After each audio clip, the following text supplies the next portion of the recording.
Welcome back to The Creative Lens. This week, Jake and Colden break down a wild run of camera releases. Canon dropped their R6 V and Sony their A7R VI in the same day. And then DJI just dropped their Pocket 4 Pro today. Plus, Jake shares lessons from shooting 12 projects in 12 days. The guys react to Christopher Nolan's thoughts on AI in his films, and they call out gear they bought but barely use. Let's get into it.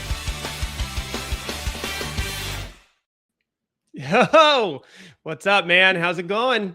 What I love is how much our studios have evolved from that first clip. For real. Yeah. That's what's pretty crazy. Yeah. And I like how congruent this is getting. Like, your stuff looks so good. It's like from go back and play the first clip to now. Well done, man. You forced me to step up. Your stuff looks so clean that I'm like, I can't be the schmuck over here. Yeah, well, you gotta step it up. Lens. I gotta have a good look. So, all right, you brought this up. I put together this this intro package, this intro music. You've got a new suggestion. We might have the new intro. Okay. When me and the guys are having issues, we hop on Da Vinci. Resolve anything with a couple of notes. Now the video's crispy.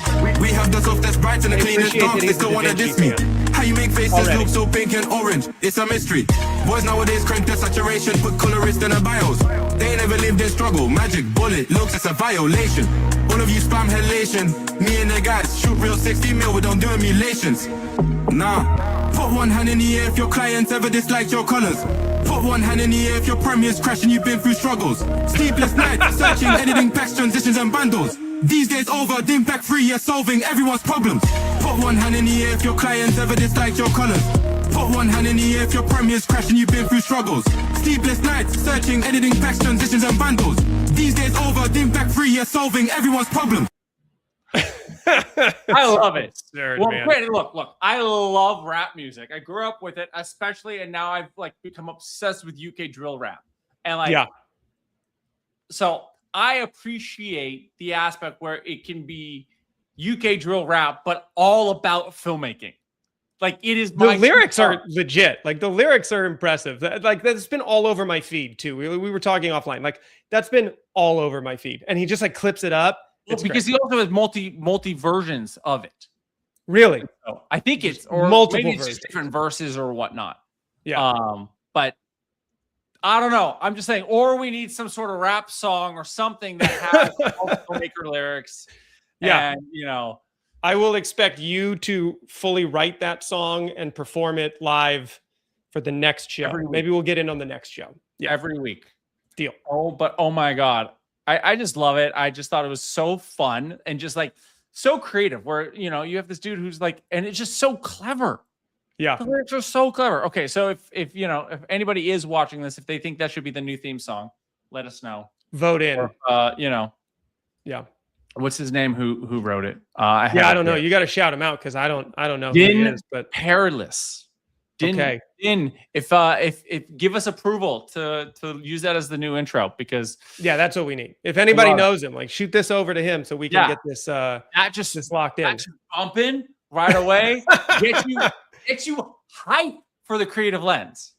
See, now I'll get pumped with the ska music any day, but but there's a different vibe for sure if we go very different vibe. Go that route. Yeah, for sure. So, so this week, speaking of a vibe, man, this week has been Christmas on steroids for the camera industry. I don't know how to drama. I don't know how to feel about it. Okay, but hold on. Before we got it, the beef continues. What continues on the beef? We can't get into cameras. Oh, this clip is it not launched? Hold on. We gotta load another. I gotta load another clip. No. Because even though this is the Creative Lens, if you've been following by any means, Colden, you're not expecting this. Okay, great. Perfect. Okay, everybody can't be doing. Oh! I'm still learning how to do this. That's okay. How do we do this? All right. Okay, everybody can't be doing this, dog. GoPro, chill out, bro. What am I supposed to put on the end of that? Oh, wait, brother, I can't keep. Won't work. 8K RAW, honestly, 1-inch sensor.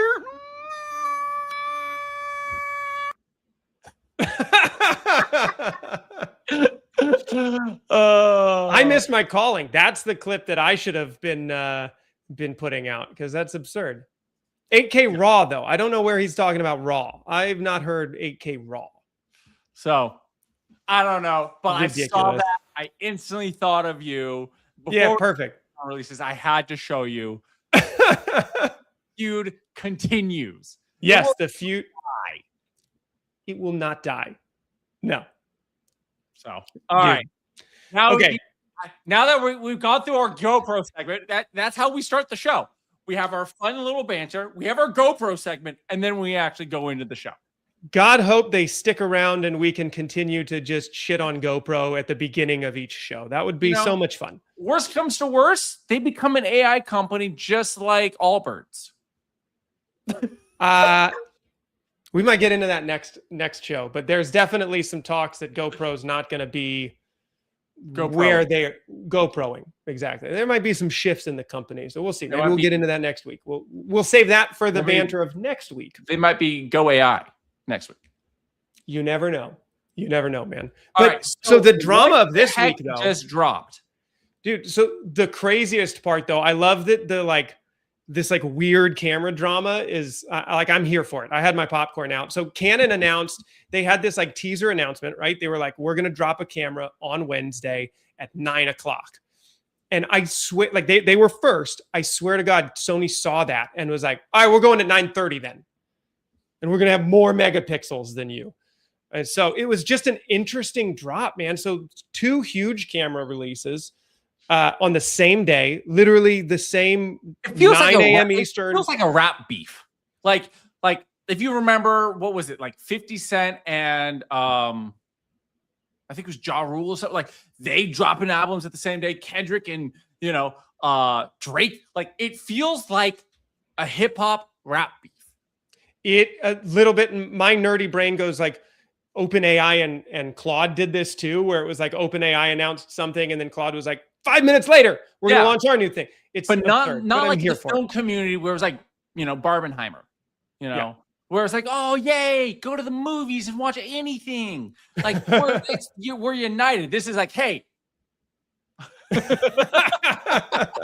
Well, yes. But I love the weird timing of the releases, but it is interesting because they launched 2 totally different cameras, right?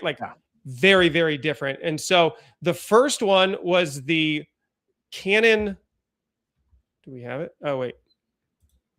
Should be up. Why is mine not loading up? It says it's there. Yeah. No, I don't see it.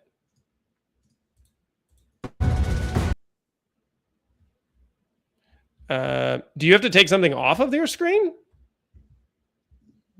Why did we break this already? Cool. All right. I'll add it over here. So there we go.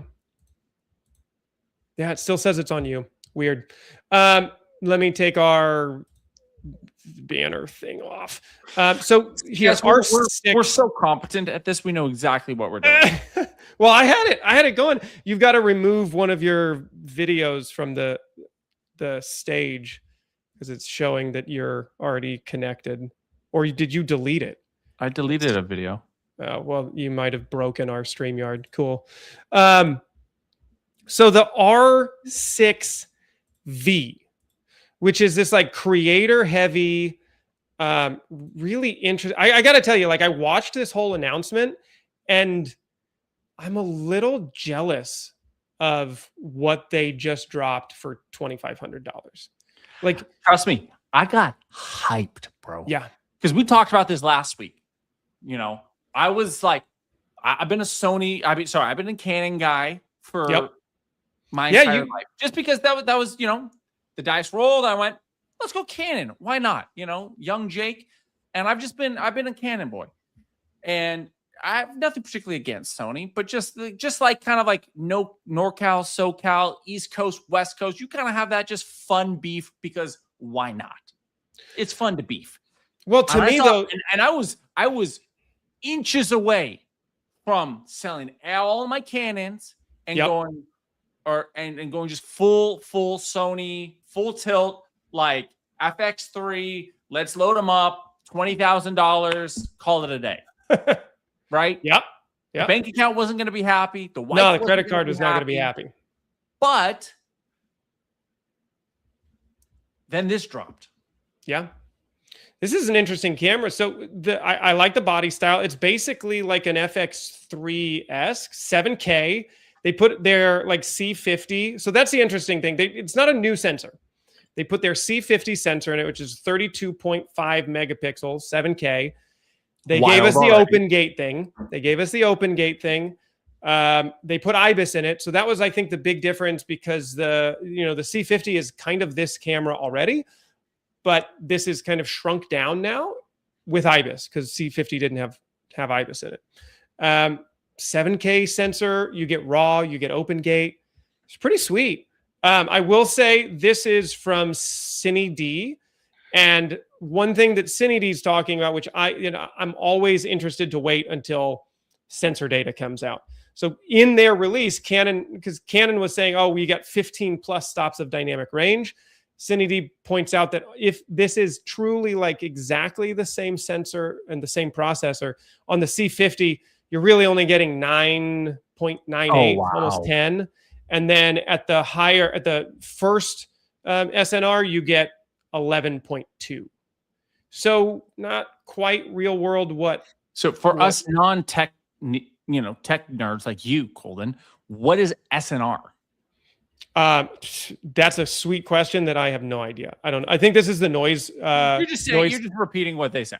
So yeah, signal to noise. Maybe somebody can correct me if I'm wrong on that. Okay. But I believe these sensors are dual stopped, like dual native ISOs. So a lot of times when you shift, so I don't know what their standard of measurement is, but I know that a lot of times as you shift your ISO, so like there's a base ISO, right? Like know your camera has a base ISO. That is where they do all of when you get these like dynamic range tests, right? That say, oh, we have 15 stops. That is the baseline ISO where the sensor performs natively at its best. And then you're electronically gaining up or down. So like if you're I don't know what your R6 is, but like my FX3 is a base of 800. So if you bring the ISO down to 100, you're just digitally shifting that down. But the sensor is still reading at an 800 level.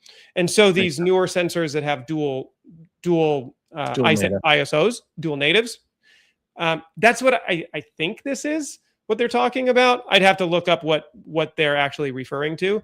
But it would make sense that at their second base, you lose a little bit of dynamic range. That usually always happens. And then at their first base, you would get 11.2. I'd have to read into exactly what they're talking about. But still, I mean, 11.2 usable stops of dynamic range is pretty sweet. Pretty great. It's still, and depending, like we were talking, my big thing is sensor readout speed, because some of the sensors have gotten so good and some of my older cameras are so bad that my next camera has to be under 8 milliseconds. I just like shooting a lot of sports. I shoot a lot of action stuff. I want to like grab my camera. And a lot of times I'm either doing handheld or like fast paced stuff. So I don't want a really slow readout speed. And for like everybody that's watching, like what is a slow readout speed? It's your rolling shutter. Like the readout speed, you'll always see a tech spec on this of like how fast the sensor will refresh from the top to the bottom. And if it's slower, you get those like wobbling lines that we call rolling shutter. And the slower the sensor reads out, the more those lines start to tilt. So like we were talking offline, the FX3, FX6, those cameras read out at 8 milliseconds. The new, like literally talk about almost jumping ship, when Nikon released their Z9 and Z8, I think that's at like 4 milliseconds. Like that is as close as I've seen anybody get to like a global shutter. That's not a global shutter. Yeah. This is closer to the like 12.8, I think, millisecond readout, which just means like you're more in that Blackmagic Pixis. But and it feels like it's like, I mean, from the things that I read about, it's like this is a content creator. It's like a high-end content creator's camera. Like this isn't a cine camera. Like in the sense of like it is, but like its purpose and its marketing is like, hey, let's take the FX3, but let's really design it because like it's stupid, but it's genius at the same time. Like probably if you scroll down, like one of the things that they built in was that small little the vertical you dig that, right? Where they put the extra quarter 20 on it. They don't so much social content. Cinity didn't even cover it, but there is a, if you missed this release, there's a quarter 20 mount on the side of the camera. So you can put another, you can mount it vertically natively, which is stupid as it is. But like I shoot so much social content for clients that like I use my ball head tripod and I flip it. But then like there are times when I shoot with a teleprompter. And I have that. It was literally last week. We were talking about like things that you love, and it was my L bracket. Yeah, like it was. Yeah, it's a $15 piece of gear, but like it has saved my life, and it allows me to use a full like pan and tilt tripod and like a full real tripod. But like, great, now my camera's vertical, and it's just like one of those little things. Like, yeah, it.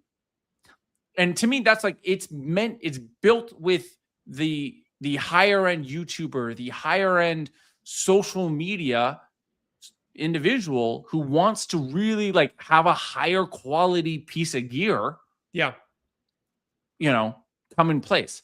And so it's like I use this and I looked at this and I was like, oh, this solves so much of what I need for podcasting, for, all my social media clients. Like having 3 of these completely solves a lot of my issues.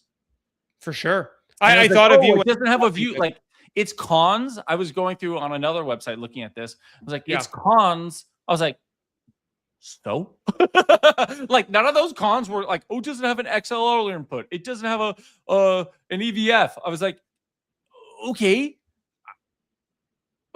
So what? At least it got full HDMI on it, which usually that's like the drawback, right? Like the cheaper Sony cameras skimp on the HMI and they put like a mini HDMI on, and those suck and always break. So I'd rather have that because I use my my 1/8 inch input. I don't I use my remote like Hollylands all the time. Like I'm not using anything else. Like I'm not using my Sennheiser 416. Like it's just it's not nearly as needed for social content. Right. And that's the thing. It's like, and where I go like, yes, it is a cine camera, but it's a cine camera made for social content. Yeah. Which is great because again, the full frame, this oh my God, I'm blanking on the term. The full frame sensor? Yeah. Like you've got what is the crop sensor? Yeah, no. It's full frame, but it's isn't it whatchamacallit? Open gate? Oh, you've got open gate. Yeah. That's what you were looking for. So yeah, you've got open gate. It's open gate. So you could naturally shoot 7K, but then there's your vertical video and your YouTube video. Like you could just do the post cropping on it, shoot with a wider lens, and you're good. They sold this. Let me so I'll mute this so we don't have to like talk over the audio, but this is Canon's release video that they came out with. One thing that was like wild to me is, so they go over open gate and they just showed this visual on like cropping the open gate and like how great it is. You can shoot vertical, you can shoot horizontal at the same time. I think it's right here, but like watch how much you actually still have to crop to get to 16:9. You lose so much of that. Like I just, that visual to me, I was like, oh man, like open gate's nice, but like you are still cropping crazy. Like you got to make sure you frame that properly. And into that, actually, that's the game changer though, that I honestly, I was like, such a little thing. Talk about little tools that help us as creators. You can put 2 of your safe zones on the display at the same time, which is like stupid that we have to ask for that. But that's like killer, because now you can actually have a safe zone for vertical and you can have a safe zone for 16:9, and like you don't have to pick one or the other and make sure you're like hopefully good on it. So I thought that was a little ad. You know, the quarter 20 on the side is kind of, here's the weird thing on the quarter 20 on the side, which I would still have to like see in practice. It's like a cute thing. It's great. I'm sure, you know, it gets people excited about shooting vertical, but you got to trade off somewhere. And that part of one, you've put it on the grip side. Right there. Yeah. So there it is. Right. Okay. So you've put it on the grip side, which, you know, if you're hand holding it, that now makes a super uncomfortable grip. All right. We can deal with that. It's also where you're not going to hand hold it if you're tripod plate, you know. That's well, but I guess I'm thinking like if you're a one-man band, like you are pulling it from and I'm not necessarily even thinking about a tripod. I'm thinking of like an R5, a Ronin. No, you've like got it on a Ronin gimbal, pull it off, and then you're putting it somewhere else. Like just being able to hand hold it in the, you know, moving of things. If you're going from a gimbal to hand holding shots to that's like minimal. It does. It's like, that's where like when I mount my L bracket, that's what I do. You have the problem, but it does block your cards. So that's the only kind of. But it also otherwise it would block all your ports. Right. No, I couldn't go on that side. You'd have to really like it. Yeah, look, like I said, it's not. These cameras are not invented for vertical shooting. Right. And so we're retrofitting cameras to fit with this new style. Like these cameras inherently are not designed for it. Like somebody would have to literally go, okay, let's look at this in a whole new way. Like, do ports go out the bottom? Do ports go out this? You know, like how do we? Yep. It'd have to be a complete redesign of entire camera body. And like you could say the closest thing would be like it'd be probably a cube, but that's a whole nother thing. Right. Somebody commented, I want to just, you know, Canon did a great job with the announcement. I was actually wondering if I was selling my Blackmagic 6K for the the R6 V. And honestly, Earthly Links, I was literally debating selling my Blackmagics and being like, great, let's go. You guys all, if you're living in the EF lens world anyway, we're living easy. like this was easy commitment, finally the solution from Canon, in my opinion, that competed with the FX3. Now, like it's more like it just saves you, instead of $20,000. Literally, if I were to switch over to a Sony line to have something that competes with my Canon line, it would probably $20,000 to $25,000. Oh, if you're switching your glass too, that's why it's all the glass, it's all the batteries, it's all like it's everything. Yeah, you know, compared to great $5,000 for 2 bodies. Yeah, and if you've got the RF glass anyway, that was a big thing for me. Is like when I switched over, it was EF lenses, and I had a bunch of them, and I had to, you know, I had 5D Mark II. Like, had to sell all of that. I kept some of my EF lenses for my Blackmagic cameras because they all ran on, and I had those for if I was shooting on a red project. But like they weren't doing their RF thing yet, and so it was an easy like, well, I'm making a full transition over. And then all of my autofocus lenses are basically now E-mount lenses. So it's harder for me to go, oh, I'll just make the jump back over to Canon for this. Yeah, if you're in the Canon world, and that's why to me, like Canon finally gave us something that I went, oh, which I was surprised they released it now and not at NAB. That's my biggest thing. I was like, that there's no big thing connected to this that didn't release around NAB, which was literally a month ago. Yeah. So, I mean, I'm like half and half. I love when everybody kind of just dumps their stuff onto NAB because it makes the show really great. But everybody's talking about so many things. I kind of liked this. Is the only funny thing is Canon was like, we'll just pick a random Wednesday. And then Sony was like, nope, we're there too. That was the funniest part. That's the ridiculous aspect about it, that everybody's doing it the same day. Yeah. Earthlings mentioned that they did a great job on the announcement. I agree. Did you happen to watch the announcement, Jake? I didn't. or anybody that's watching. So it's so interesting. Like, I almost wish I had these clips pulled for everybody so we could talk about it. They went two totally separate routes on this. So Canon did the, like, I'd almost call it like cringy Apple. Like, they took an Apple like keynote where they had everybody kind of talking in different, they all had their different roles to play in this production. It was all kind of pre-taped and kind of put out there as like a live broadcast. But it was all kind of different use cases of this camera. But it was all produced. Sony just kind of, they had like a live thing in New York, and they just kind of live streamed their announcement from the back of the room in like 280 high def, like 280 pixels. You don't even get 1080. Like, it was such a bad stream. But then their tailing content, on. Yeah. It was just an interesting dichotomy of like, of a rollout. Well, and I guess what they thought their target audience was, like what their target market was for. So like, jumping in, then we talked Canon. I think it's a sick camera. The complete inverse of that is this new camera by Sony, which is their A7R VI. So the R, all of their things. The only thing I'll say is like, it kind of like, they try and keep their lines to a certain user. So R would stand for resolution, and it's always been their highest resolution style camera. Generally, what that means is that it's slower. By the way, this was the dumbest you can go on. So it's 66.8, right? So everybody went 6.7. Like, we can't even say the resolution anymore on this, because my God, everybody will, be ridiculous. But yeah, so it's a 66.8 megapixel sensor, and the R series has generally get blasted for being like, "Oh, you're rounding up. It's not actually 6. It's not actually 67. It's actually 68." 66.8. Literally, I think the keynote guy who was talking about it, he was like, he brought it. He was like, "My kid has to say 6.7." So even the keynote had to address that they have a 67 megapixel sensor, but it's a fully stacked sensor.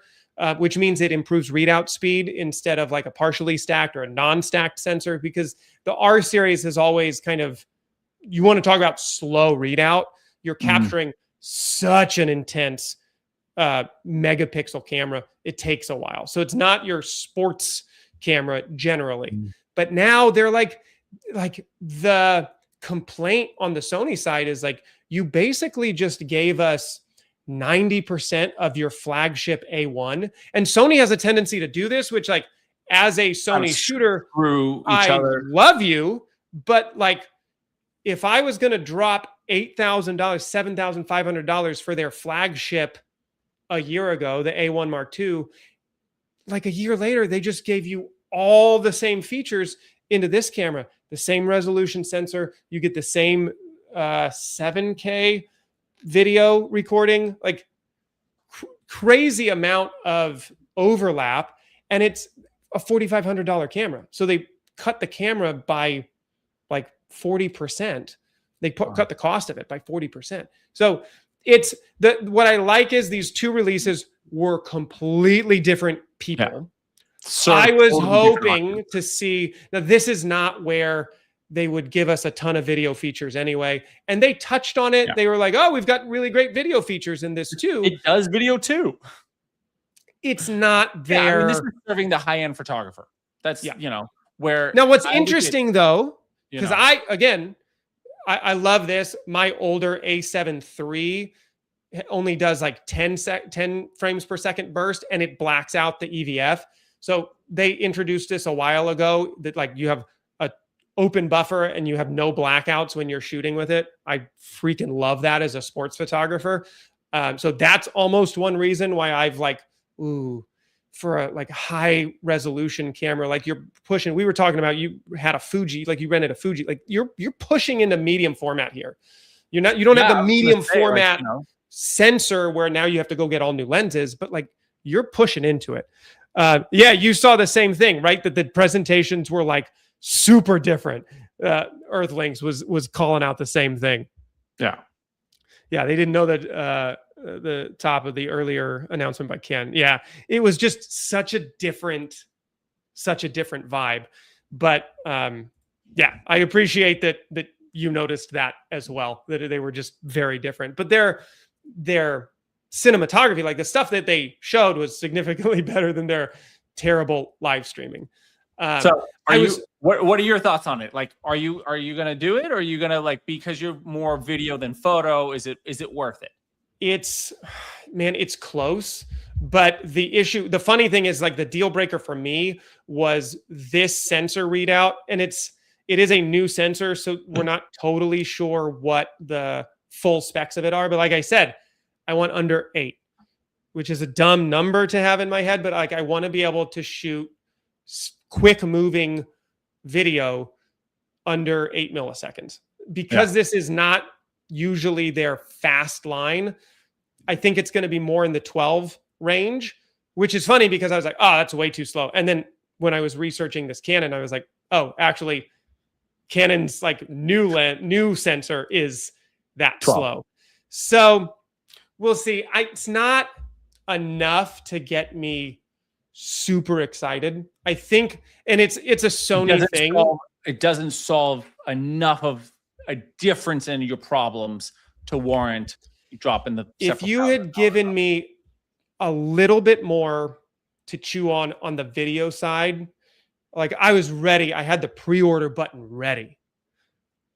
But it's not different enough. That's my biggest. But it's also not meant for that. It's not meant for that. It's meant for the higher end photographers. By the way, this clip right here, in terms of like vertical shooting, their LCD screen, this like 5-axis LCD screen, so much better for vertical shooting than what Canon gave us.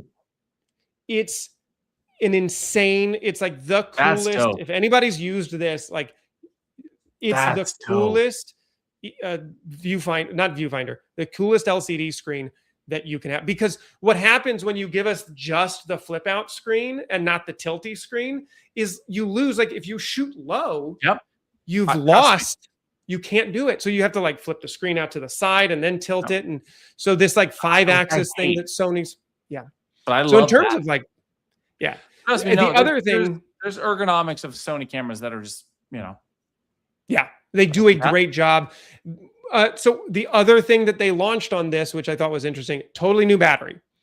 It's been 6 years. They've used the same NPF 100 batteries. Like, I have a stack of them. So the other thing that, pisses the Sony community off is like, you changed our battery.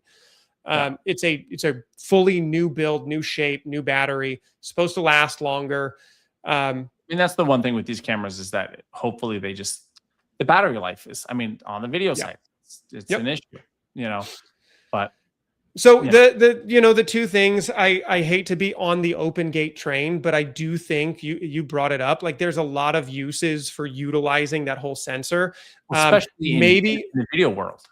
Maybe I'll go the not content creator side and say, if I'm shooting anamorphic, open gate, like 3:2 aspect ratio is so much better to shoot in than 16:9. But at the same time, like, we're all shooting projects that require vertical and horizontal delivery, and I have it on my Osmo Pocket 3, and I freaking love the open gate shooting on that. So the next camera, I think it is enough. Like, had they just been like, we gave you open gate, and like, notoriously Sony has never listened to anybody who criticizes them for not having open gate, but like, if they would have done it, my credit card would have been at B&H yesterday. But maybe on the next one, the FX, what this does tell me is like the FX3 Mark II better freaking kill it. Like, it should be I know. Insane That's what I'm a little like. Because I'm like, but it's going to be expensive. Like, to kit out a couple of those, like, it's going to be, they're not going to try and compete with the R6 V. At least 4K. Like, I can't imagine it'd be less than 4K, because that's what the FX3 it'll be more than is right now. So to have anything less than that is stupid. Yeah, I mean, it's crazy the world we're getting in right now with cameras, like the technology and how fast and where it's advancing to is wild. Yeah. Like, the thing that I still am so surprised about is battery length. Like, that technology, just like, yeah, your V mounts, but like those are heavy AF, dude. Like, yeah. Like, I'm surprised that technology, like, to me, like, that's the one piece of tech that still has not really been solved well. Yeah. It's hard because you can get batteries that last a long time, but like you said, you have to increase weight and size to get to that. And so, yeah, it's the technology hasn't come as far on that side. Yeah. But I mean, I don't know. I like, if you're going to rig it out, you just want to keep your camera on all day. We're talking about a very different shooter than somebody who can power on and off their camera. Cause I like or just even more IV, relaxedly, switch out batteries. Like, but yeah, shooting, if you're out shooting all day, whether it's podcasting, YouTubing, or even just on a film set, like, yeah. Even the V mounts, like how, like on a feature film or like a full set, like you go through those V mounts. Yeah. Like, and those are like, even the small, those are the fully loaded, full size V mounts, and you burn through them. And so you do. That's the one thing that I've just like, I think that I think there's a technology gap there that needs to increase. Giovanni said, yeah. And Giovanni, I agree with you too. Sony's done a really good job at their power management. Cause that's what I was going to say. Like, my newer cameras, man, I trust those NPF 100s, like for like a full, if I'm doing photos, maybe I need a second battery, but it's only one. If I'm doing videos, the fact that they've built in power delivery, USB-C power delivery means, like, if I'm doing a talking podcast, I just plug a USB-C in and I have one of my like big Anchor batteries, lasts all day. Like, I don't worry about that. They have done a really good job on low power draw. The other camera, if you want low power draw, like, we don't have any real specs on it yet, but that Kinefinity that we talked about from NAB, that's supposed to be a super low power draw. You have like I can't remember. They use a Sony battery. I can't remember what style they use right now, but they're talking like 2 to 3 hours on just that little battery. You rig up a proper V mount to it, you should be able to last all day. So that's I'm excited to see that. The other crazy thing that we talked about a little bit, but really with that Kinefinity that I'm excited about is with their mount, you have the ability to switch to different mirrorless lenses, which actually we didn't even touch on last time, but we can maybe talk about this, or maybe we'll bump it to the next show. But like, I've been on a like deep, you want to talk about how like my credit card's getting scared because I've been deep into like buying new lenses for maybe no reason, but like very interested in like shopping about what kind of different lenses. And that's the hardest thing, is like, once you're in one of these mirrorless lenses, because the flange distance is so small, you are not adapting. Like, there's no way I can take my Sony E lenses to an R6 body. There's no way if I get an L mount that I can get my E glass onto that L mount. But this Kine mount is actually, you can use L lenses, you can use E lenses, you can use RF lenses, and you can use PL lenses. Like, not enough people are talking about how impressive that is. I want to see it in real life, but like, that's a cool, because then you actually can use some of these other lenses that you've collected. The closest that I've come is like, well, the new Nikon ZR and the Z9 and Z8, there is an adapter. It's like a super small, thin adapter that you can change your E mount lenses to a Nikon camera. But yeah, I mean, that's what Giorgio is saying right here too. For that Nikon is a safe option. Exactly. Yep. Right on the same page. Okay. Giovanni, I appreciate you're tracking right with what my thoughts are. It's like, what tracking do I, I'm literally, dude, I'm at the point on that lens binge like you have, but I know I need to. I'm at the point in this lens shopping where I'm like, fuck it, I'll just get PL lenses. Because then I know it'll last forever. You don't have any kind of autofocus, so like make sure you're good at pulling focus. Or just get the DJI LiDAR. I've looked at that too. Like, that's the annoying but great thing. Like, that exists now. It does. It does. So that's been my like dig. And so it's a totally different tangent. But in terms of the like lens compatibility, that Kinefinity, I'm excited to see them actually produce that camera. The third launch, that if anybody that's watched this as well, this was the weirdest launch of like a very anticipated camera that maybe it's because personally I've been like, I will buy this camera. Give me the opportunity, or like I will go to Canada to buy this camera. It's DJI. And DJI did this like teaser thing where they said, oh, I got to switch this over. There's a lot of buttons that I have to click. Okay. So they put this out a couple of days ago and they finally gave us a time. They're like, all right, the DJI Pocket. It was the Cannes or Con, whatever you want to call it. Yeah. And Film Festival. I was like, that's an interesting, but also there was something else. I'm just going to take a quick tangent right now. Because just to talk about the festival, because I saw I've been seeing a couple posts about it. It's becoming like a European South by. Like there's an entire creator summit in it. There's it's becoming a bit more of like a South by Southwest and not just like a Sundance, where like it used to be, the premier European festival outside of Venice. And like it's opening up now to a bit more tech, a bit more, like clearly, and to YouTubers and to creators and not just films. So I think it's a fascinating pivot to watch where this industry is going, especially this. So, but what was weird about this? Okay. And I agree. It was like, I like it. Is this whole idea of like, no, this is going to be the Osmo Pocket for filmmakers. We're going to launch it at Cannes because it's for filmmakers. Okay. But you gave us a time, which was like 1700 European time.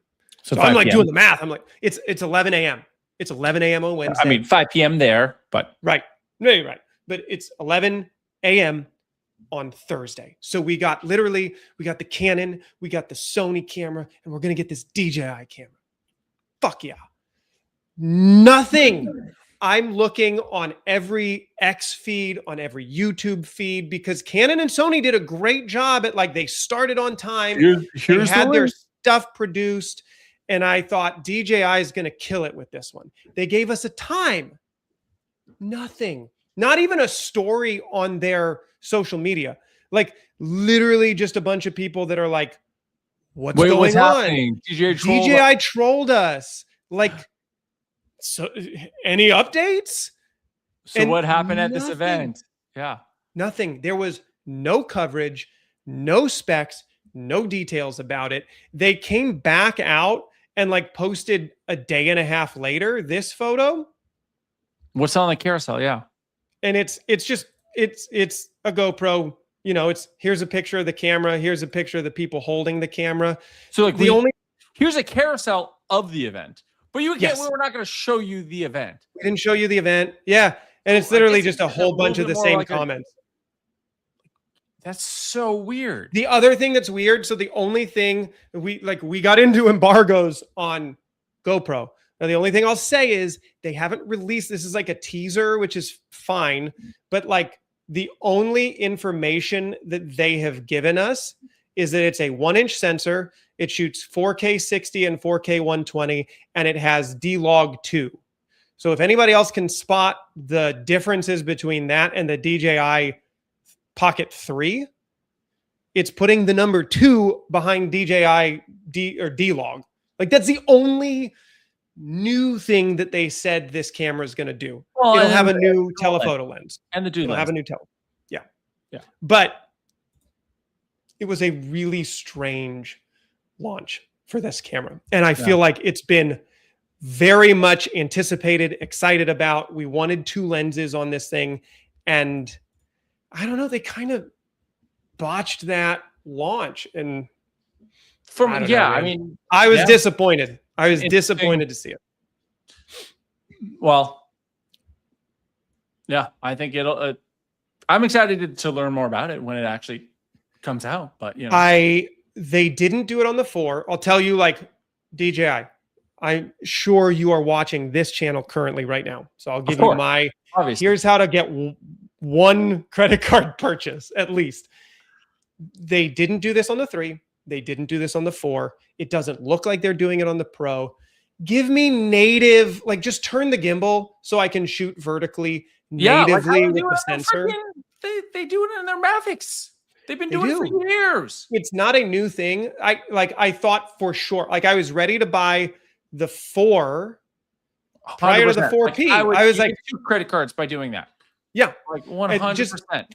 Let me turn the camera so that, again, we've talking like that's a perfect, to me, that's a perfect creator camera.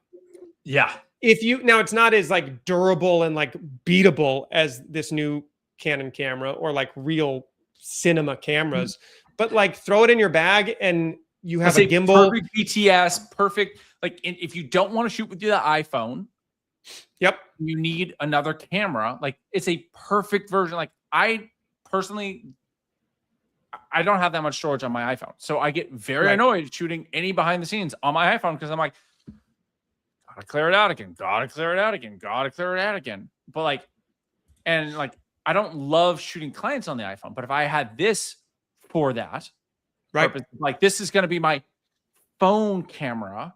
Yep. So my phone can just be my phone. Exactly. Like, like, I don't need it to be a professional camera. What I need it is a perfect social media camera. And that's what I need. I need it fully thought out for social media, for time lapsing, for behind the scenes, image tracking like you have on the Ronin 5, like just perfectly be a social media camera. Yep. And we're good. And you don't feel that, you don't know this because you shoot on your Hollylands, but if you get into the DJI system, their immediate pairing to their microphone system.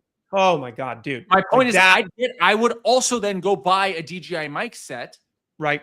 So that it would like, this is my mobile, like this is my phone setup. Yep. And I'm like, great, I need to just bring my phone with me. It would be the DJI Osmo with the DJI mics, and I'd be like, great, that's my mobile setup or my BTS setup or my whatever.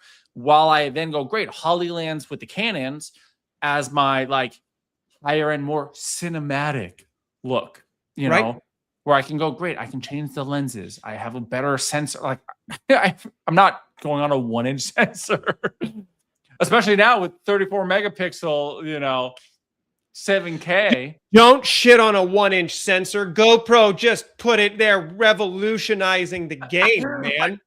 Hey, we were on GoPro at the beginning. We don't go back to GoPro after we. Well, I thought, you know, the art of this is the callbacks. It just kind of keeps circling back to. Yeah. No, but I'm with you. I think that like we talked about this a couple of shows ago is like, what's the most underrated piece of kit? And I bought into the DJI Pocket 3 super late, but it goes in my pack every single time, even if it's just going to be a BTS camera, like you said. And I wear the DJI mic and I give, you know, my talent the better mics. Like it's just such a great camera, but like, just like that part, the fact that it won't turn, and I know the DJI Air drones do. I know the Mavics do. Like my just put the tech in. Come on, guys, just copy paste. Or give me a really clear reason why we can't do it. Yeah. Like give me a reason why it's just feasibly impossible, and I'll like it's so frustrating. It's frustrating. DJI do a better job launching. I wish I had something like this when I was on the road. Because so like which you know transitions great into this next segment, which is like I did 12 straight days of shooting, which I've never had before, which was crazy to experience. Just like 12 straight days of on set, and like 8 different projects across them all, and that's a lot of shooting. It's a lot of shooting. Like literally not like a weekend. It's not like 5 days a weekend, 5 days a weekend. It's literally back to back straight days. And even I was in Texas for 4 days, so much so that I literally flew out and then landed, went to the client, shot with the client, another day of shooting, shot with the client, fly out same day. So it's not even like a travel day. Yeah. You were on the ground, go. Yeah. Which is kind of how you got to do it. If you're doing those trips where you're up and down on airplanes, like when you burn days of just sitting down and traveling, your expenses rack up. I mean, it's if you can hit the ground and get to another shoot, like I'd rather be on the road less days and just get right into it. So what do you? No, go ahead. I've got some questions. Some little tea from the trip. We flew Southwest because that was the best time. That fit the best. I'm a Delta guy. Can I interject just because I did have this thought and you just reminded me? I think you flew on the last Spirit airline flight ever. Like we talked about that. You said, I flew Spirit Airlines. I said, I'm sorry, dude. That airline sucks. And then next week they were gone. Yeah. Wow. Yeah, I was one of the last. So I hope you didn't just kill Southwest. Because I was running late. It's because I was running late. Yeah. So you flew Southwest. Give me the tea. I interjected. That was the time so that we can fly in at the right time, land, go shoot, fly out at the right. Like it made the most sense. I tried to fly into every Delta. I was like, okay, what if I go out of Burbank? What if I go to LAX, Long Beach, freaking John Wayne? No. Oh, you were looking. I was in LA that goes to John Wayne Airport. Yeah. I'm a Delta guy. So, but oh my God. So I have 3 bags, which is not bad, right? Not bad. Southwest you have up, but now they're paid. And I didn't realize where they're at these days with their paid luggage. They are coming for blood. Because you used to get 2 free bags anytime you booked a flight. That's why I was like Delta number 1, Southwest number 2, because at least I can save on the baggage fees. For sure. Right. And I don't have to feel bad about charging or this or that or whatever. I just was like, oh, okay, great. Maybe it was a little extra money I'd pocketed or, But they are coming for blood now. Dude. Guess how much it was one way? What was it? $250. So that's 3 bags. $500. Nothing overweight. Also, everything under 50 pounds. That wasn't even a weight limit. That was just everything 3 bags. under 50 pounds. And I still paid $500 round trip. I could have had my bag on the chair next to me. That's the wild part, is that they'll charge you on a not full flight. I think I paid less for the flight. No, I paid like $570 or something like that. I could have literally paid less for the bag or about the same price. And I would have had a seat next to me, put it up in the overhead. They were like, oh, you can't have 3 bags. It's like, bitch, I got 2 tickets. One for the bag, one for me. I put it in the overhead. I can go home. I got no middle seat. I got a middle and an aisle. But no. $500 round trip. So Southwest, do better. Yeah. Now I don't know, because you're not a Southwest guy. I don't know the answer to this. If you have Southwest status, which is kind of a silly thing to say, but if you have Southwest status, do you still get the? It would have been if I knew that beforehand, I would have upgraded my ticket. Yeah, and then you get it. Which no, actually wouldn't have saved me because I was going to do it on the way back. It would have given me 2 free bags, but then the other bag would have been $150 still. The third bag is still $150. So that's crazy. Part of me figuring this out is like, oh, travel. So like, what were the lessons I learned from this? Is like definitely looking at baggage fees and like also I'm looking at new gear. And so I'm like, okay, great. How do I travel intelligently? If it's, if I'm going to do 3 bags, or how do I consolidate to 2 bags? Can I do this? Can I do that? Like, now granted, there was another guy that was traveling with me from Florida who brought 2 suitcases too. So, I don't know. it's one of those things that like us as filmmakers constantly like I had the media badge ready, but I'm like, these are all underweight. We're good. I'm like, yeah, that wouldn't have helped me. The media badge would not have helped me. But the other thing that we talked about it on the last show, dude. Rent your gear at a studio in town. I know. How much gear would you have rented for $500? Yeah. That's the dumb part is once they, like, if you don't have a status or something that gets you there, $500, man, is ridiculous. Really, how much gear you could have rented a Red Epic. You could have rented a whole PL lens setup from that. But maybe I mean, not for I can keep the bunch of cameras days, in the camera backpack. I'm just saying, like, I'm trying to put it's my that head through what kit. a $500 grip package feels like, and it's a lot of gear. $500 for full lighting and grip, like, and tripods, like, which is also the pain in the ass to carry on to the flight, carry off the flight, transfer a lot more work. Yeah. So did you have a car? Did you rent a car? Yeah. Yeah. So you already, because that's usually my rule is if I'm getting in and out of a location and I'm not renting a car, it's just easier to kind of have everything I can with me. Yeah. But at the point where you rent a car, like there's your grip truck for the week and you throw your C stands in and you throw all your light kits in and like, which is great. And you can go pick it up from a studio in Dallas or wherever you're shooting. Like, yeah. Great hack though for stands and the tripods and that and the cables. Golf bag. A soft golf bag. Soft? You do the soft I went golf bag? soft. You're a maniac. Well, I don't trust you. Look, the thing is this. And that saves me like another 10 pounds. Yeah, a little bit. Hard shell man, case versus a soft shell case. It's an extra. You 10 go pounds. watch what not TSA, but baggage claim attendants do to people's bags. I know. I've seen it. I have a hard case that is like a carbon fiber material, plasticky hard case golf bag. I travel with it everywhere. It's gotten beat to shit. Like the wheels are falling off of it at this point because I've used it so much, which again kind of shows you how they treat people's bags. But never had an issue with any of my tripods. Never had an issue with any of my stands. Hard case, man. Don't I know. Don't cheap out at that point.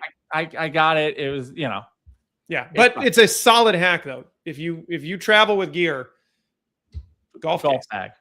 Yeah. And then it was interesting traveling with these lights and shooting more with the 600, and like the setup I had was a 600, 300, and a 120, all from Aperture, and really seeing like how much in studio stuff that like the 600 was dialed down to like 10%, 20%. Like, right.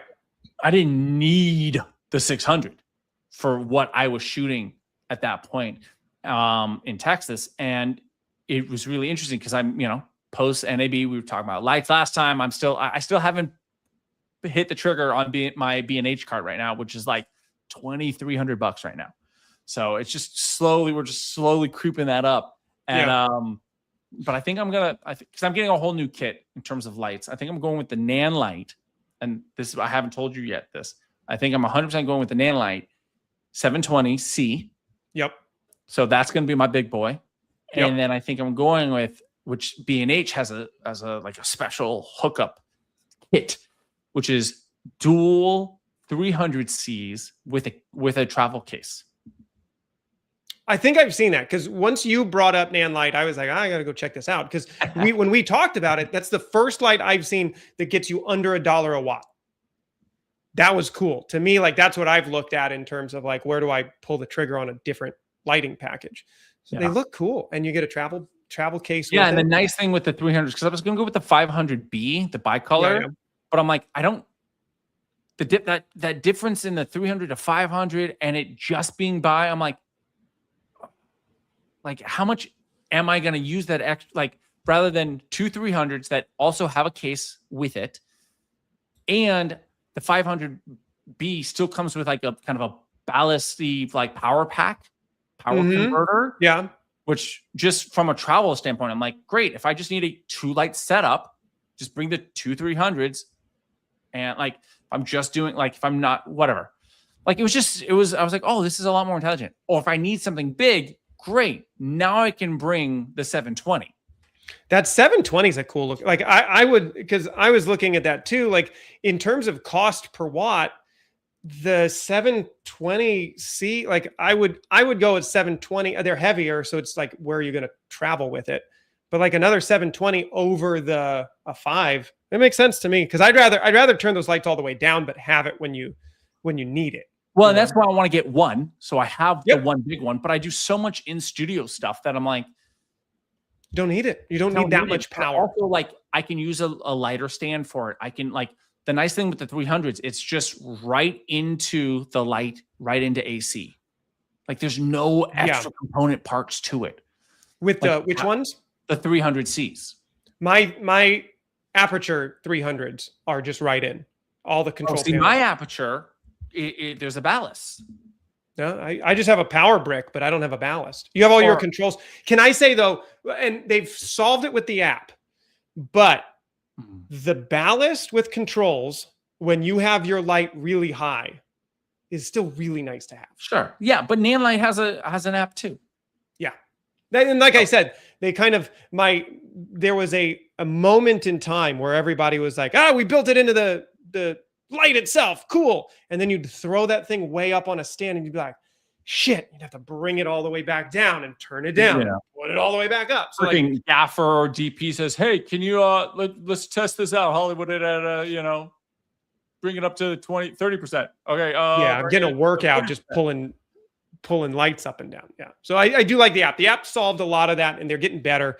I'm so appreciative, in love with how Aperture built Sidus Link, and then Amaran took Sidus Link, built their own version of it that works on your desktop, that works on your mobile, on your iPad. Like, Nanlite has to do that as well as Aperture has to get me to switch. I love the $1 per light though. That's cool. What else did you? So you're building this out. What else did you learn though from shooting that many days in a row? My camera bag still hasn't recovered. Like it is an absolute mess. Like I have not taken the time to go, okay, great. Like it is sitting here on the floor and it is just a total shit show. Yeah. Just trying to like, it was just a lot of like, oh, what do I keep together? And I'm just like, oh, just keep going. Just, and it was just that. It was just like a lot of keep going. But I think one of the funniest things was like coming back and being like, oh, I'm done. Like it can take a minute. Like that was definitely the interesting thing was, even though I wasn't on the road, like I was only out of town for 4 days, but of that 12 days, but then to like, oh, I don't have a shoot tomorrow. Nice to have a weekend after 2 weeks of going I think straight. it was like a Tuesday or something like that. That was like my first day off. Yeah. And I was just like, I think I went and go, hit some golf balls or something like that. And just had a little bit of like me time of like, oh.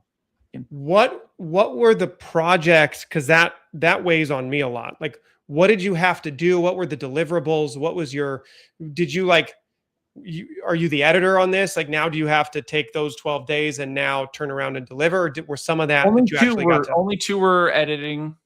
Okay. Editing deliverables. Everything else was turnover. Everything else was just like kind of white labeled and just, shooter type jobs. And so the post was super easy. Finished the post relatively quick.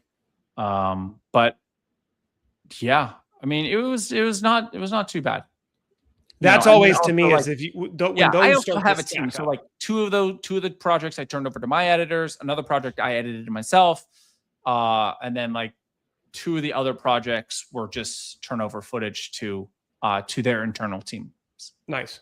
So that makes it a little easier. How did you manage all of the different clips, data, storage while you're traveling? Like, did you find any friction in that, or was that pretty just all on that?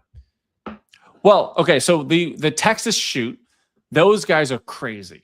Like I don't disagree. I don't agree with their methodology, but that's the way they want to do it. That's the way they want to do it. They have 2 terabyte SD cards. And then they just shoot the full 4 days and they DIT when they go back to the office when they're done with their shoot. I'm like, you have the same thought I do.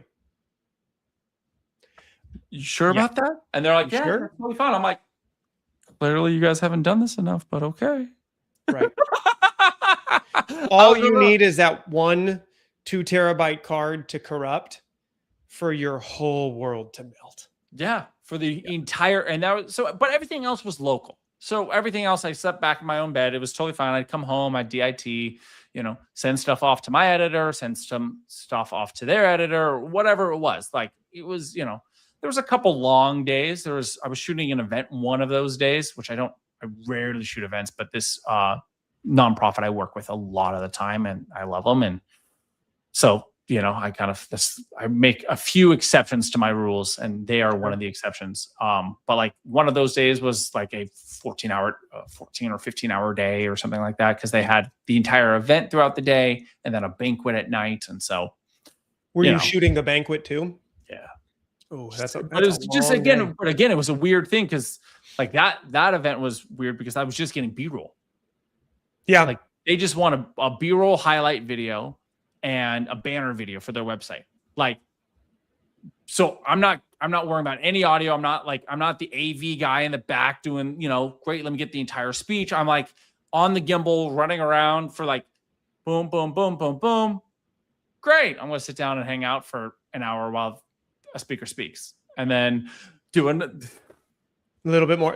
I've done those events where like you're just the B-roll guy, and it's the easiest. I love those. I love those events because you literally you have your checklist of the shots you need to get, these reactions, these cheers shots, and then you're done. And exactly. So it was lovely, but you know, it was good. But it definitely the light, showing the lighting. The worst thing about that event though was the color temperature. Oh my god.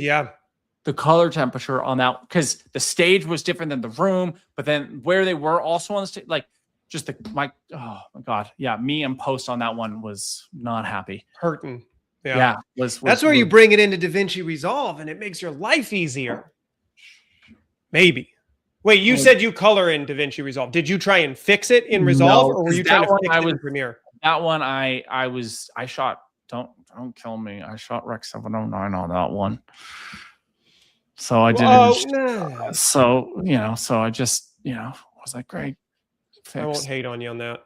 Yeah, you still like if you're way off on your color temperatures, like if you have 10-bit, you have more flexibility. But like Rec 709 versus whatever log you're shooting, like if you're way off on your color temp, that's the one save of like shooting raw over some of these really good log profiles is like you can just kind of F up your color temperature and you can save it. But like, I don't know, if you know how to get an accurate color temperature reading, then the log is so good now that it doesn't.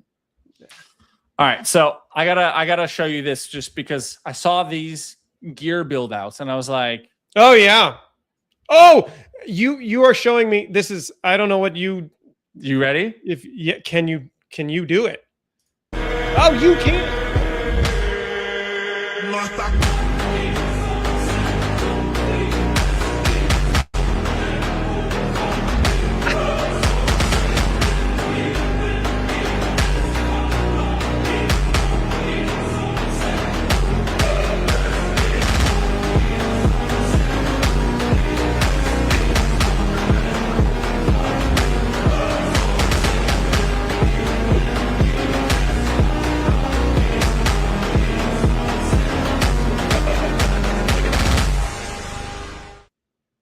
That's absurd. I love the epic music in there because so absurd. All you can cut in. But I thought you'd. All highlights won't cut it. This is what you want. It's portable, lightweight, this and one removable. I saw. I can even change the color right here from my iPad. We got red, we got RGB. I can adjust the intensity right there. It's a hands-free unit. I can DP and light at the same time. No need for gaffers. Don't be left without your iLight on set. The ultimate handheld iLight setup. But I'm like, is this serious or is this a joke? Like, I'm like, you have a full, like, rigged out. I don't know. Hold on. We're going to go back. All highlights won't cut it. This is what we got. Like, this one, it's so funny how our feeds are the same. Well, yeah. I thought it was like an FX3. No, it's not. Look at that build out. Yeah. Oh, maybe is it an Ari? You might, but that's my It looks point. like Like, an RE. you're shooting on an RE and you have like a handheld eye light. Like, come on. This is the only one that the other guy was insane, and my back hurts The other watching one was more him. of a joke. Yeah. I mean, cool that you can rig it. I'm always impressed with like when you have multiple Ronins and you've like synced them where they all kind of turn at the same time. That was a cool, like, whatever. This though, is a little bit absurd. I think this one was from DJI. You know, partially, you know, look, this is the DJI Ronin. Like, it's all Ronins and like, you know. Yeah, but this idea of like I can turn and I can sync everything, that's cool. I don't know why it's fun. Need it. It's you need to throw a GoPro I didn't disagree ILS with this. Like, I thought this was kind of like, it was a little gimmicky, but like, I'm like, oh yeah, if I'm shooting running gun interviews or something like that, I was like, oh, this is actually not too bad. Yeah, the weird thing for me is, man, and that gets better, but you're not doing anything inconspicuously or like quietly with that.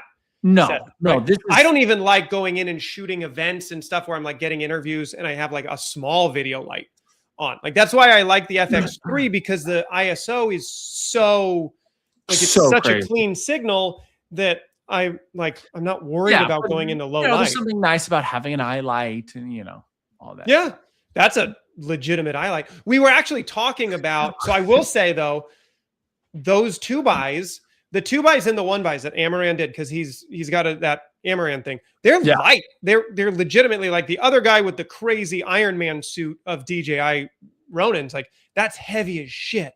But those 2x and 1x that are all like foldable, like soft, they're cool.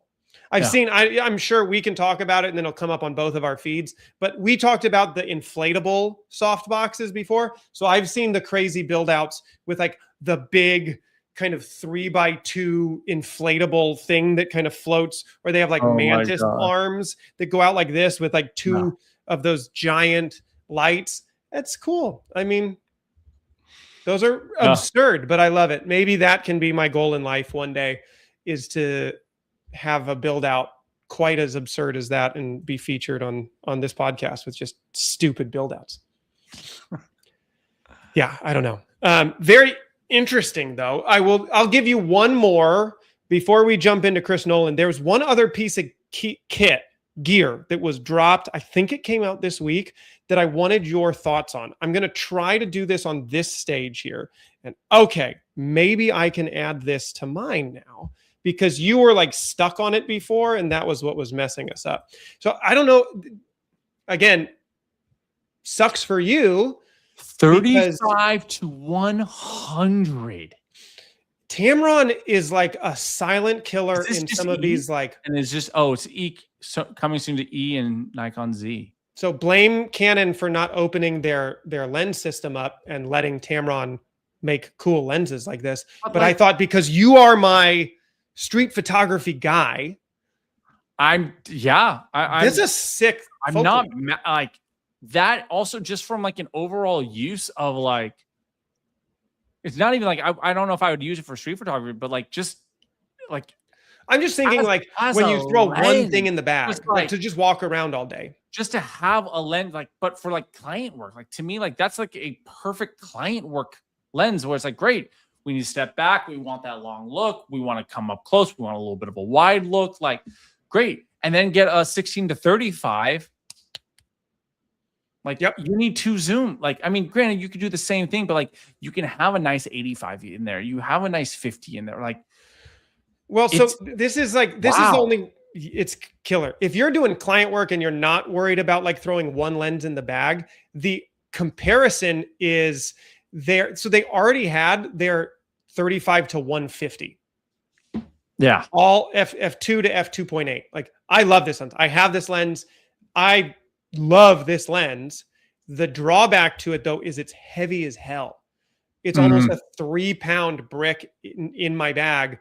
Now the focal range is killer, because like you said, I can go all the way up to 150. I mean, that's almost replacing my 70 to 200. Yeah. And it's, you know, it's a 35. So I would need to bring another wide lens, but like the only drawback to that lens is it's 2.6 pounds. This new one that they just came out with, only 1.2. So they cut it way. So that's why I'm thinking like, dude, for just like one lens that you want to walk around, you know, you did all this great street photography in New York City. You're not like switching lenses all the time. Yeah. But like if you have one thing, you're just going to have your camera on a strap and like walk around all day. Dude, that's a cool focal length. Cause I find myself, if I'm walking around taking pictures, missing the long end of the lens, usually more than I miss the short end of the lens, if that makes sense. Like I sometimes at like Laowa 14 millimeter, like big wide architecture shot is cool. But most of the time I'm like, I just wish I could have zoomed in a little bit more to get like that interaction between those two people, or like a detail on a building more. So like having 100 mil and still keeping my 35, keeping it down to like a pound, dude. That becomes a new workhorse. Like, that's the crazy thing. Like, in the sense of, sure, you might lose some definition, you might lose some that, like, for 80-90% of projects, like that as a workhorse lens, like my workhorse is my 24-70. Yep. Like that can replace the 24-70 like this if I shot Sony. Right. Or if Canon let them build some cool lenses. Yeah. I mean, they do shoot. There is some lenses that they have, but not that they haven't made that for RF. And Canon makes some really cool lenses, but Canon doesn't let a lot of other people into their ecosystem. They only use their lenses for the most part. There are some. Sigma does, Tamron there are some Sigma. I don't know how much is being used on the RF lens, though. You can tell me. I know they used to do it with the EF. Sigma before I'd go with a Tamron, but I don't know. Maybe that's Tamron's just making like it's a different price bracket. To me, it always went like the L lens, then the Sigma lens, then the Tamron down here. To me, it's been that always was that like they're like kind of like, great, you want something that's not a Canon lens, but like you need something. Yeah. But I thought what Tamron's done is like created some really unique focal lengths that are really hard to replicate. And the companies that do are replicating them for so much more money. Yeah. And they're like not absolutely like tack sharp, crystal perfect, but like they're very good lenses for the price. So I've been super impressed with what Tamron's been putting out. I saw that and I was like, oh, like as a throw in your bag and you are covered for pretty much everything. I thought it was pretty sick. Well, and that's like, what's the price point on it too? Do you remember? I do. It's $899. I think it's not out yet, but still. I mean, for like a $900 lens, like that is a solid, like, especially like, I mean, think about like you have an FX3 and that. Yep. Not even, or like an FX30 and that lens. Like, how covered is like the basic YouTuber, vlogger, or like, basic upcoming filmmaker who wants to get into stuff like, or one of the entry level Sony's, whatchamacallit, like, I don't know this Sony line, but we were talking about the ZV-100X or whatever. If you have a ZVE, or if you have the FX30, or if you're just, you just need a much better than the kit option. This is much better than the kit. Solid price point of $900. I mean, that's a steal of a lens. That's coming. That's a steal of a lens. All right, so I thought it was neat. We had the Odyssey trailer drop. Yep. And I've heard a lot of weird rumor. Well, let's just first talk about Nolan and the Odyssey, if we can first. Yeah. You're gonna have to fill me in because I haven't followed. I have followed some of the drama on this because there's some more and more drama on this. So give me the drama. Unconventional castings, to say the least. And like I think just today I was seeing, he was getting some flack for having Travis Scott, the rapper, in the movie, and supposedly with a quote of saying like, the Odyssey was like original, poetry, and Travis Scott like it's a little bit of an ode where hip hop and rap are modern poetry, and it's a little bit of an ode to that. I'm like, I don't know. Interesting.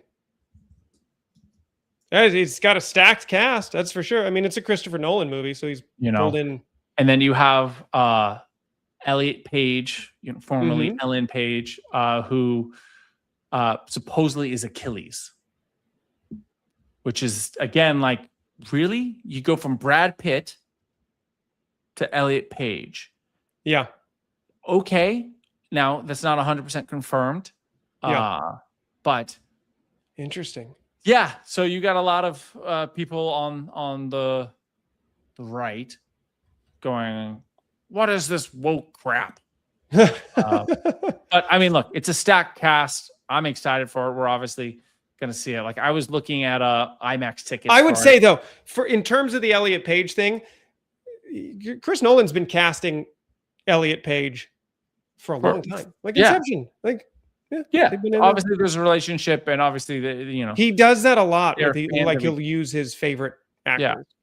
And then there's rumors that Lupita is Helen of Troy.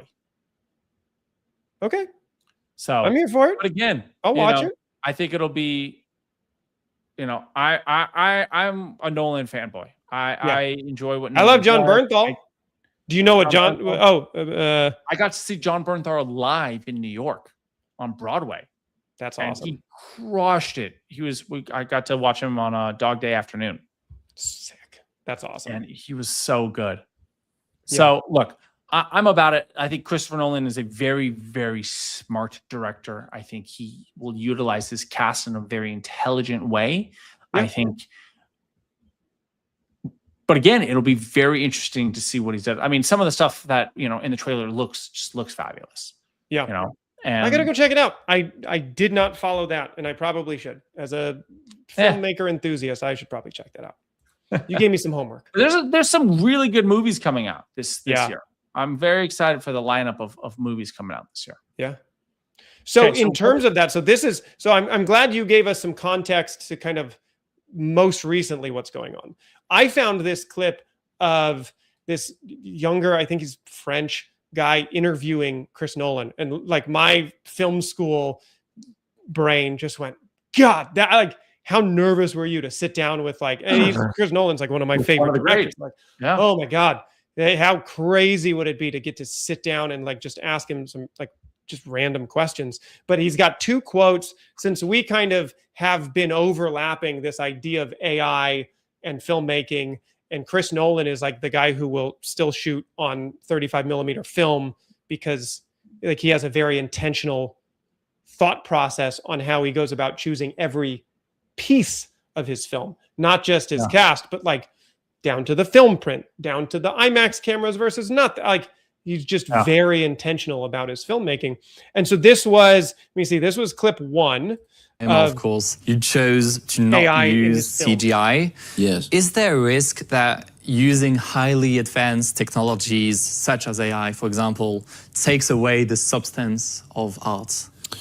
I don't think so. I think any tool, my choice to not use computer graphics to represent the Trinity test was really a mechanical one. It's an artistic choice because I feel that computer graphics, incredibly sophisticated and versatile that they are, and extraordinary work has been done with them, they tend to feel a little safe to me. They tend to play more in the world of animation, and so it's difficult to get threat from them, particularly in a film where the rest of the tone is very realistic, very textured. I think any tool, whether AI generated, whether it's computer based or whatever, it's all another tool for filmmakers to create with. And so as long as we have faith in our human beings creating with these tools, I think the medium of film will continue to develop in exciting ways. What are your thoughts on that? I mean, it instantly makes me go to, I want to, and this is why I was a little quiet, because I want to like almost pull up the trailer and show it, because like there's some stuff I'm like, how did he do that without CGI? Yeah. Like, because like, look, there's a difference between, no, Now, are you talking Odyssey With or are you Tom Cruise. talking Oppenheimer? Because he's No, talking Odyssey. about Oppenheimer. He's We're talking about Oppenheimer in that clip. Okay. So, because I did the same first I'm thought. like, there's a Cyclops in the Odyssey. Like, yeah. How are you doing that without CGI? Okay, he's talking Well, about. I did the same thought because I was like, okay, like all the Dark Knight series, like there was absolutely CGI in parts of that. Yeah, I mean, look, that makes sense with Oppenheimer. I can see how all of that was done practical. Like, I've seen the behind the scenes. But also like that makes total sense. I agree. Like, I think on the right projects, if you could do as much in camera, like there's gonna be something that feels real about it. Like you look at the old Lord of the Rings movies, like they stand up. You look at the OG Star Wars movies, they stand up. There's something visceral about it. Like, on a slightly different note, but on the same thing, just on AI and creativity, etc. Like, I was talking to my dad. Well, first I was talking to my wife, and we were listening to some of the AI like genre music, right? Like AI, like doing like a rap song and then making it a blues funk song. And like, I'm a big old school like jazz funk. Like, I grew up with that stuff because my dad's a musician, and we were like, oh, it's fun. But then we were listening to like actual music of that era. And we're like, there's a crispness about it. There's this texture about it that's so beautiful. And I then had a conversation with my dad about it. And I was like, is it because they're recording analog? Is it because of this or the mics? He's like, they're real musicians in the room. Yep. And I went, oh my God, so much of music today is made what's called in the box, meaning in the computer. Like, it's fake drums, it's fake pianos, it's fake, like they're not real musicians playing on the records. Like, yes, it's a real singer. Well, now with, Suno and all of that, like with music AI, but like most musicians, so much of music is not made with actual musicians. Like, the singer is real, or they'll have like a guitarist or something, but like, there's a quality difference, and all the recording is also digital. It's not analog. It's not on tape, which is like on 35 millimeter or 70 millimeter film. And so I was like, that's the quality difference when you have a real drummer versus fake drums. But again, you have to be willing to pay those people. You're willing to build those relationships, find the right artist, the right musician to be able to give it that,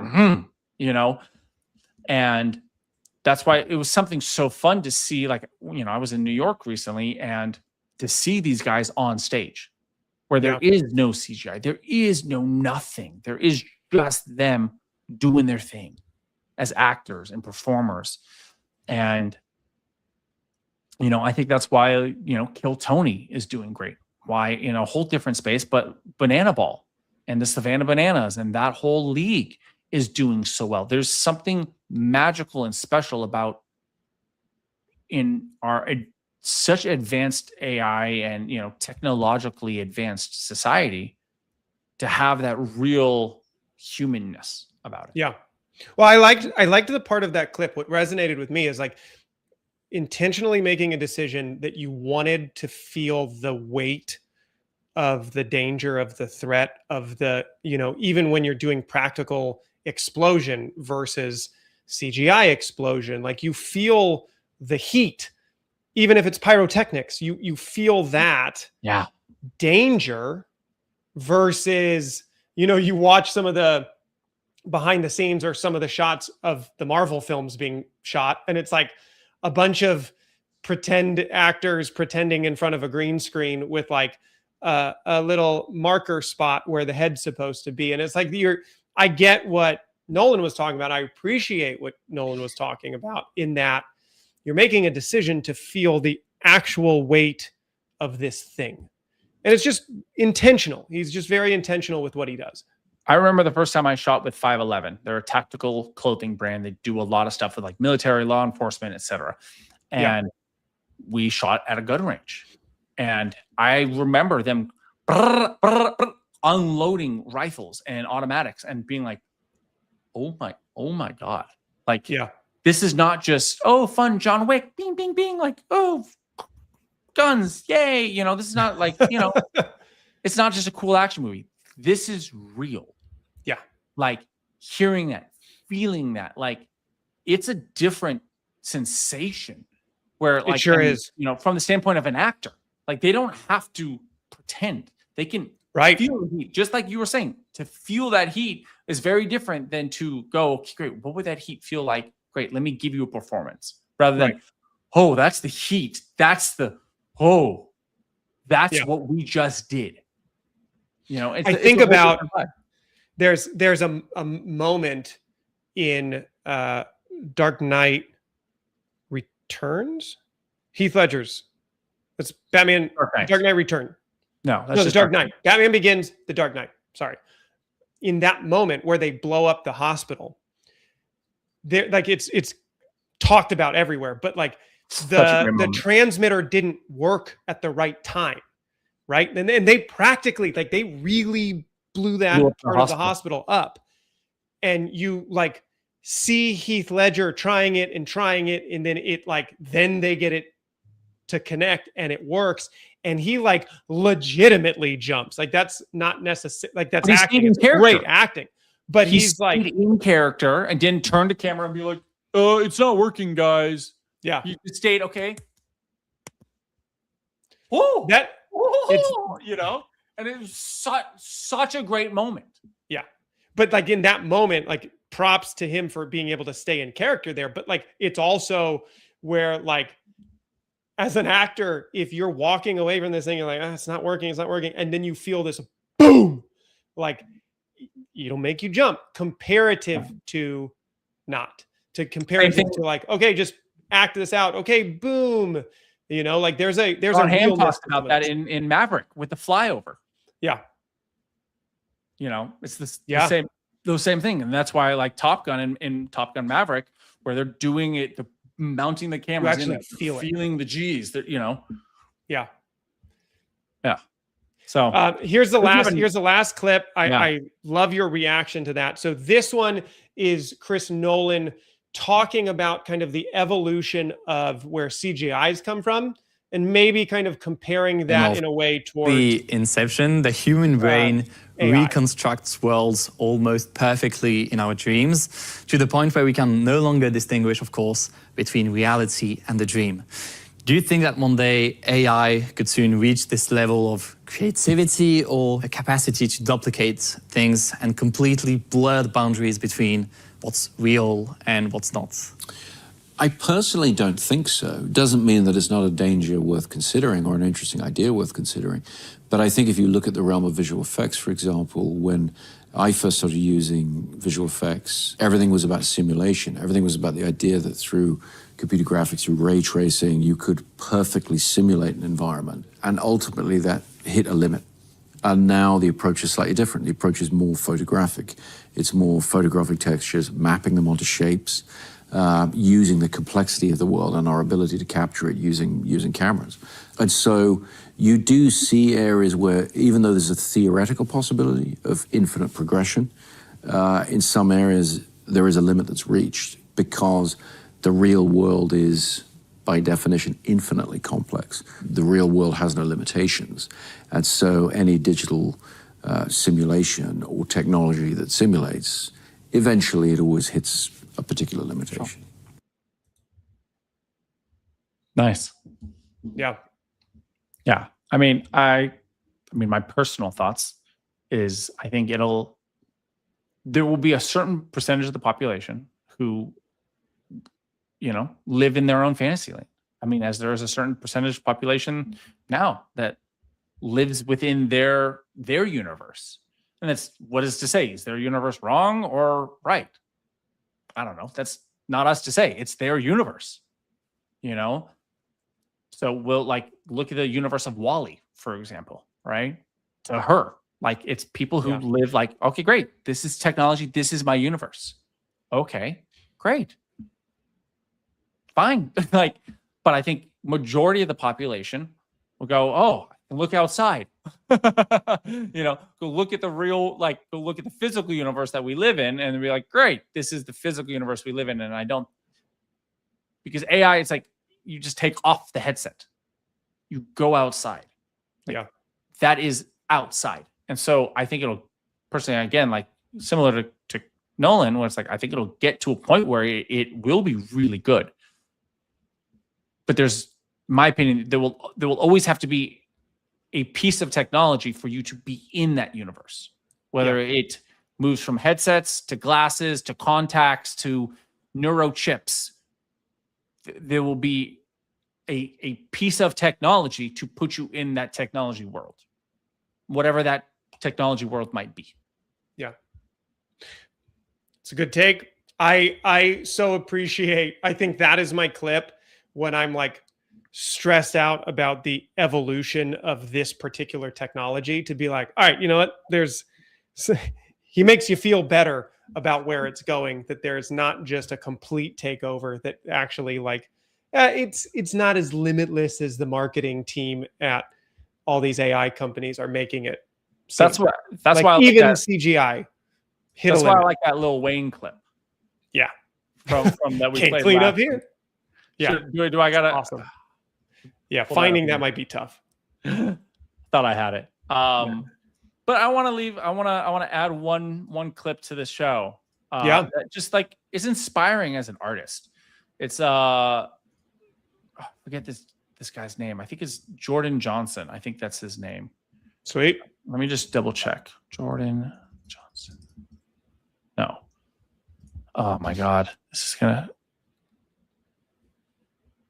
Yeah, Josh Johnson. Sorry, Josh Johnson. Can't And so yeah, we can play. This is your guy. be audited. Like, you can't penny pinch passion. The things that make people dedicate their lives to art forms, there's no price that you can put on it.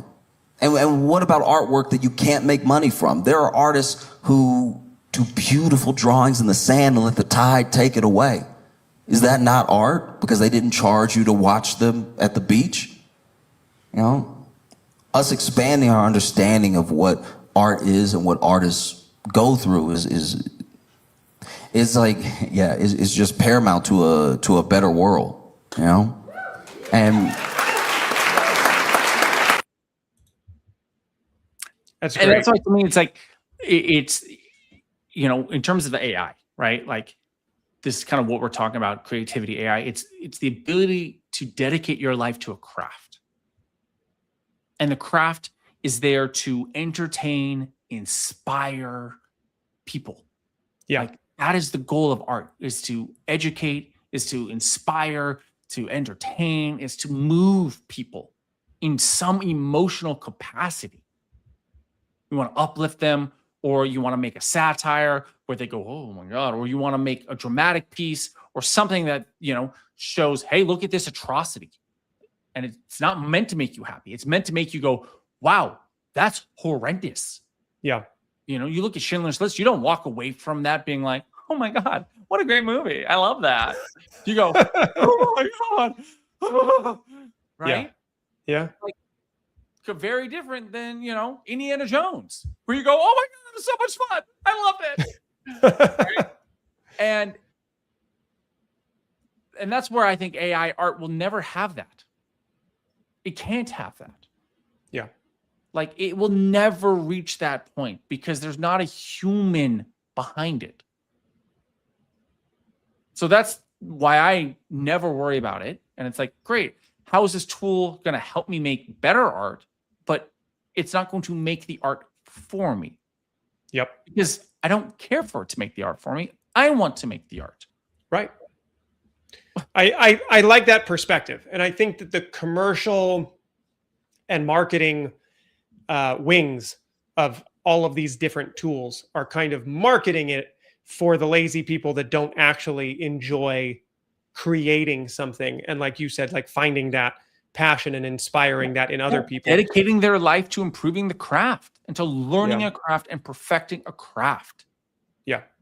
Like, it's people who aren't going to do that. But it's also very interesting, having worked with a lot of entrepreneurs who are not creatively minded, get overwhelmed by creativity, and get overwhelmed by the creative process, even though they themselves have dedicated their life to a craft, but it's the craft of business, craft of and they don't finance. see it. They don't see it the same way, maybe. Yeah.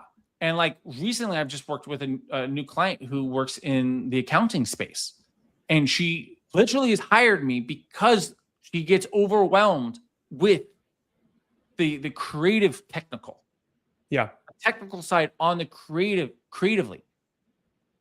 She can look at numbers all day, but God forbid there's a design question and she gets completely freaked out and overwhelmed. And not right, not wrong. It's just how people are instinctually built. Some people are better at certain things. And so like, to me, that's where it's like the AI is like, at the end of the day, it's what do you want to dedicate your life to doing really well? Love it. We will segment that in or segue that in to almost got there. GoPro sucks. Yeah, brought it back around. Bring it back around. No, I think what we have talking about, what we've kind of teased, and I think we need to bring it up next week, is kind of where you are using AI in your workflows, Claude specifically, because you've been diving into that. You cost me a lot of money because now I'm like neck deep into Claude and how that optimizes my workflow. And so I want to talk about next week. And tools. In the last week, there's been some crazy things that I've been doing with it. Yeah, I know you dug into design, which blew my mind. That literally like 3 weeks ago, whatever, when they launched design, and I texted you and I was like, shit, I think I actually have to see what this is about. I've been vibe coding apps. And software with it recently that have just like, just because you can. Just because I can, but we're gonna get into all of it later. Yeah, I mean, I'm interested because I'm feeling both the productivity end of it, but also the Cheesecake Factory end of like, you can do everything. And it just like can get you in this moment where I'm like, shit, I spent 6 hours on this and I am closer to like what I want. So we got a lot to talk about. We'll talk about that. I want to dig into kind of where you're finding the most benefits and where that could help me or help anybody else that's listening. So I want to touch on that. And then I teased this last week. We didn't get to it this week. So we will get to it next week. The most overrated camera equipment / just gear that is, and you told me already, you were like, I sold all that stuff. I got rid of it. Fair. I appreciate you for just getting rid of things and living in a clutter-free world. But we went most. Don't look below the camera. Yeah, stay here. But we went most underrated. So I think it's important to see like where did the marketing really sell us and like what did we get? Because I did put thought into this. I've got 3 that I can talk on. So we'll talk about. I got. Yeah, okay. All right, save it. I got it. I had to take a second, but I got. You got to kind of take stock of like what I really bought. I had to look around. I was like, okay, right. Then I was like, what's in my top, like in my closet at the top shelf in the back that I don't use ever, and that my wife and I were just talking about, like, could we even sell it and get any money for it? Yeah. But they sold us so well. It was an NAB impulse purchase. 8 years ago. So the positioning of your item is exactly where the positioning of my item is. Yeah. It's in the back of your closet on the top shelf. In the back that you need like a ladder to get to. And you're like, if this can just, I spent way too much money on this and I regret my life. Yep, exactly. So we'll touch on that. And I think we will have a guest joining us next week. So we'll have Todd V from Todd V Productions. Yeah, he reached out to me on YouTube. So we'll hopefully have him on, which will be fun. You know, just if we can't wander around between the 2 of us, and we, invite another. He's got to know what his underrated piece of gear is. We got to make sure he's prepped. Yeah. All right. Well, so we'll send Todd some prep questions for him. And I think that's it. Did I miss anything, Jake? I think we're just keep rocking in the free world. Keep it going. All right, man. Fun. Until next week. Peace.